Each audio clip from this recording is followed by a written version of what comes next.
বাম্পারটাও পুরো বেঁকা হয়ে গেছে, তো এখনও পুরো সোজা হয় নাই। আমি পাও দিয়ে যতটুক এমনি ধাক্কা দিয়ে যতটুকু সোজা করতে পারছি, দেখি ঢাকা থেকে বাসায় আসার সময় এটাকে ঠিক করে নেব। বাইকে ফুয়েল একদমই প্রায় শেষের দিকে, এখন ফুয়েল ভরবো। তেল একদমই নাই বাইকের, তো আমরা টিকিট করে এই পাম্পে থেকেই সবসময় তেল ভরার চেষ্টা করি। একটু আগে একটা দুর্ঘটনা থেকে বেঁচে গিয়েছি, একটু পরে শেয়ার করতেছি ওইটা। আগে তেলটা লোড করে নেই। সকালে পাম্পে এত ভিড় কেন? ওয়াই?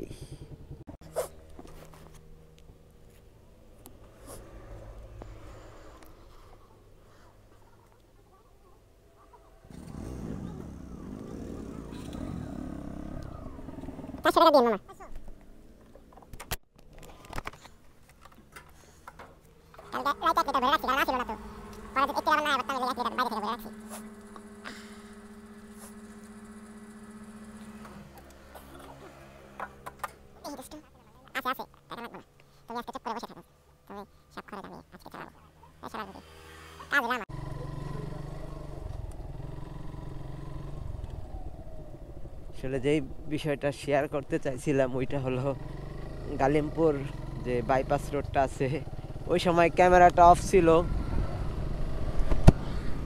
অটো যাইতেছিল, আমি সাইড দিয়ে যাইতেছিলাম। অটোর উপর থেকে একটা ট্রে, যেই ট্রেগুলো যে মালামাল নেয়, ওই ট্রে হঠাৎ করে পড়ে গেছে বাইকের সামনে। ভাগ্য ভালো এই বাম্পারে বাইজে ট্রেটা সরে গেছে।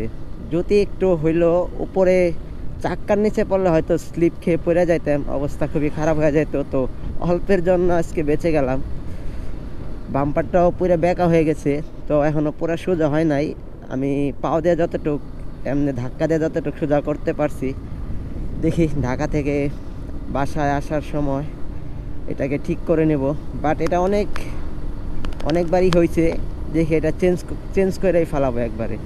এটার একদম অবস্থা খুবই খারাপ হয়ে গেছে।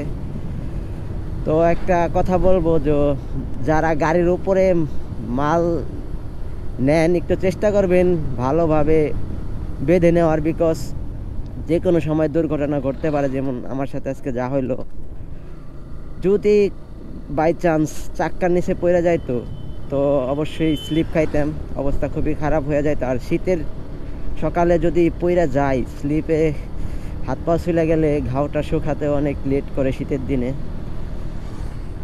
তো সবাই সতর্ক হবেন, আপনিও বাঁচবেন, অন্য কেউ বাঁচাবেন। সবাই এই ব্লগটা শেয়ার করে দেন। ইদানিং পেজের রিচটা একটু কমে গেছে, কারণ হইল প্রায় 2 মাস হয় রেগুলারলি ব্লগ পান না, যার কারণে রিচটা অনেকটাই কমে গেছে আগের থেকে। তো একটু প্লিজ সবাই কাইন্ডলি পেজটাকে আবার গ্রো আপ করে দেন। আশা করি এখন থেকে প্রতিনিয়ত ব্লগ দেওয়ার চেষ্টা করব।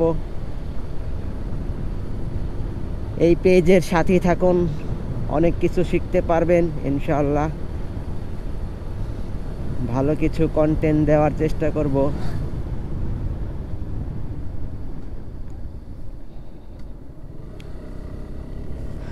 ইনশাআল্লাহ কখনো পেজে খারাপ কন্টেন্ট আপলোড দেব না, কখনোই না।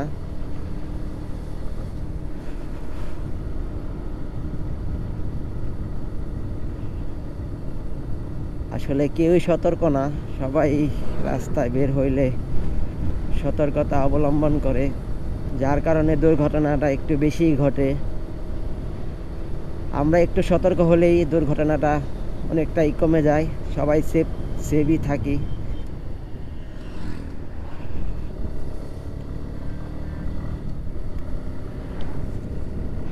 তো তেল দেখেন, কালকে প্রায় 230 টাকার তেল লোড হয়েছে, আজকে আবার 400।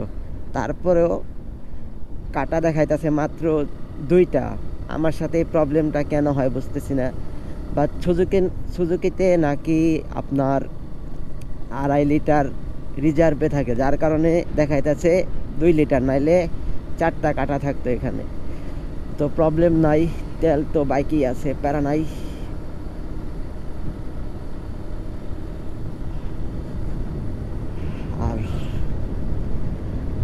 পায়ে একটু রাস্তায় যখন বের হবেন কাইন্ডলি দুই পাশে ফলো রাখবেন।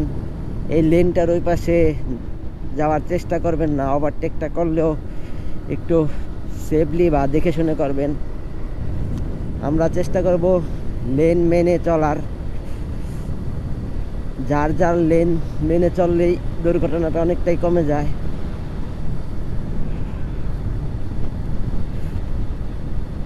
রোহিতপুর এখান থেকে 11 কিলোমিটার।